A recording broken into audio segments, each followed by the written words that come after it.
What's up guys, Lisa here, and today we're doing a product review. I was doing Chinese New Year bunny cookies the other day and I made these little filigree designs on them. We'll throw a video up. And I wanted to make them gold. The primary technique that people use to get metallics on their royal icing is by painting or by airbrushing. If I'm doing the filigree, I had the option of airbrushing it with gold, but I wanted dimension.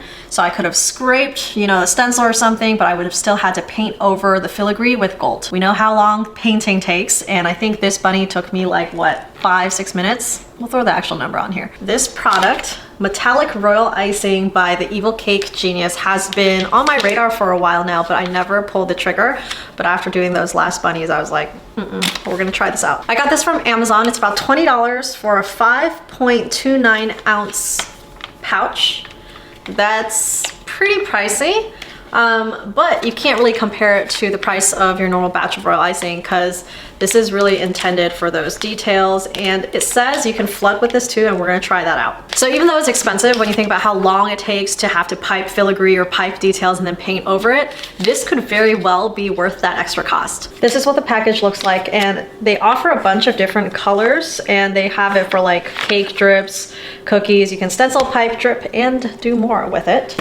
On the back, there are directions saying how to mix the icing for piping, which is like a thicker consistency, versus flooding, which is a thinner consistency. Ooh, okay, so if we look at the powder, it looks like pure luster dust. And because I'm curious.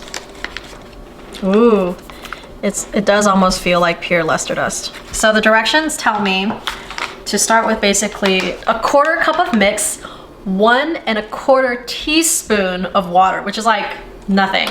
Okay, that's about 1/4 cup. I'm gonna be super conservative and I'm going to start with just 1 teaspoon first. You can kind of see it like sort of bead. Oh wow, okay. You can already tell that it was more than enough water. Seriously, when they tell you 1 1/4 teaspoon of water, that's actually what you need. You don't need anything more. So this was 1/4 cup dry mix to 1 1/4 teaspoon of water, and it still feels really loose. Yeah, this to me, flood consistency, because I jiggle it and it's going to be able to settle on its own. I'm just going to be adding more of the mix. I'm not going to be adding powdered sugar because I don't want to mess with like the chemical makeup and the ratio, so I'm just gonna add more mix.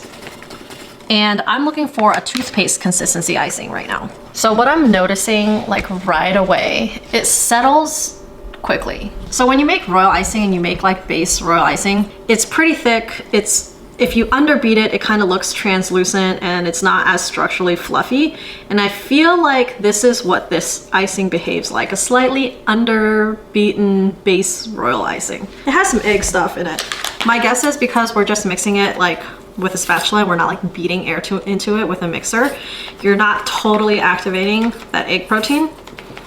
So I'm just gonna move it around vigorously to help it. I would start out with just 1 teaspoon of water to 1/4 cup of mix to get you started if you're piping something that needs to be to keep its shape. What I'm going to do is I'm actually going to use this whole thing and I'm going to add water to it because I want to see how much product I can get out of it. I put about 8 teaspoons of water into this mix, and that gets me like a thick toothpaste consistency icing. But basically the biggest difference in behavior I see, it's very stretchy. And you can see right here that this is the whole pouch, and it makes about a cup of product to pipe with.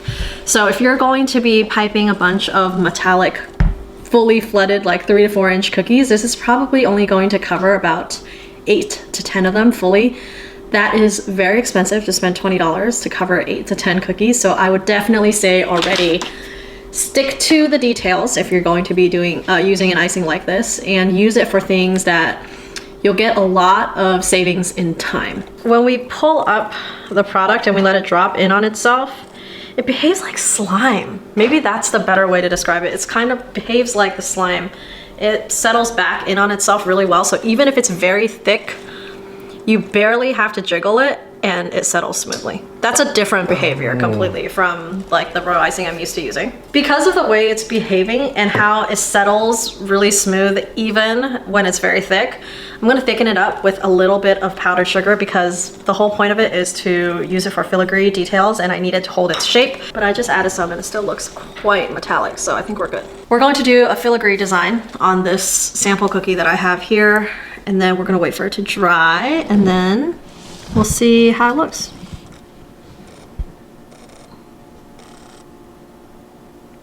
That looks good already. And I don't have to paint again. How exciting. Okay. It's pretty cool. So this gold tone that I got is more of like a yellow gold. They have other shades too, so check out the Amazon link in the description box below if you want to try it out yourself. When you get it to the right consistency, it holds its shape pretty well. The next thing we're going to try is flooding with this. So I'm going to dump it all out into my bowl again, add a tiny bit of water, and just get it a little more thinned out. I'm stopping right here for the flood consistency because I can tell that once I mix it and I give it a good jiggle, it actually settles quite well onto itself smoothly. So here we go. Just gonna flood this guy. Does it feel different as you put the square through it? It does. It's like very it's stretchy. That's the only way I can describe it. It's as if I was piping with slime. Very satisfying, but look at, like, it does settle really, really smoothly.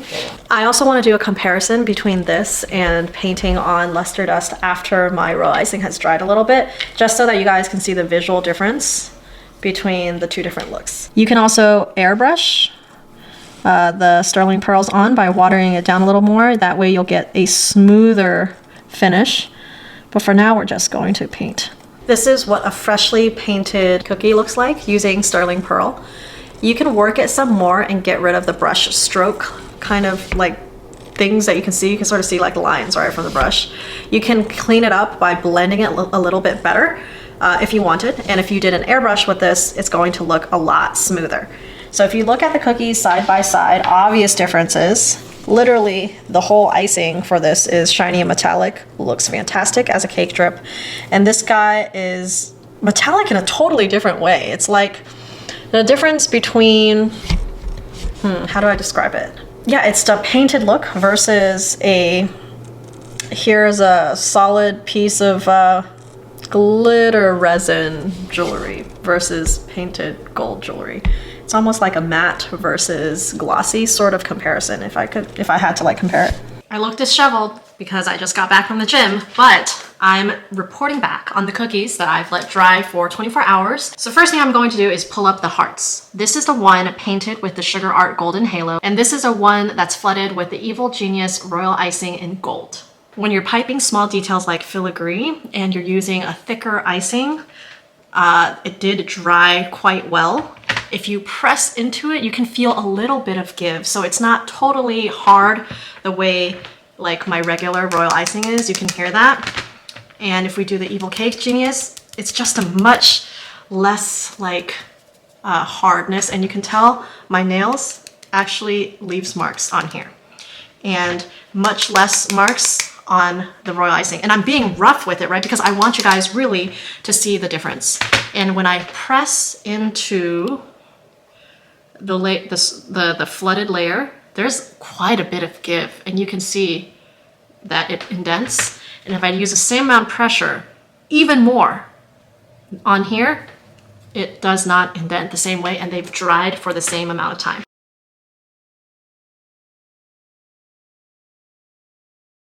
So keep that in mind if you're going to be using the Evil Genius metallic icing, that it does behave differently from your regular royal icing. Now, final thoughts. There's a time and place for pretty much everything. And I think the Evil Genius Royal Icing comes in handy for doing detailing that you would normally paint. If you're doing a lot of it, it's gonna save you so much time. So I highly recommend it for small details that you know will take you a lot of time to paint. Cake drips, filigree, bordering, gold monograms, go for it. I think it's really worth that $20 because you're going to be spending so much time. And if you're spending already 10 minutes painting a cookie, just spend the $20 on much less effort. You're going to do it for just a small fraction of the time. Hopefully this comparison was helpful. These videos are always made to give you information. It's not to push you, you know, it's really just for guidance. And of course, I did buy everything myself, so all the opinions are my own. I broke the cookie apart so you can kind of see like the cross section, and it is really pretty and metallic all the way through. Well, you can tell the difference when you break the cookie between the painted one, which is on top, versus the metallic one, oops, which is on the bottom. I think that's the other thing you have to keep in mind. If you're using a lot of this product, you can definitely taste it. And who can blame them? This is not like something that I feel like we can complain about, because you're literally eating pure luster dust. So of course, if you're flooding a big area with it and you're eating all of that, that's what it's gonna taste like. That is also why I would recommend doing small sections and details instead of the whole thing. Now, the one where I just painted on top, can't taste it. But you can definitely taste it for the one that I flooded. Time and place, people. Hopefully that was helpful. I would love to hear from you and see if there are any products you'd like to see or for me to test out and sort of just share my thoughts. Let me know in the description box below, and if you have any questions, drop that in the comments section. See you in the next video.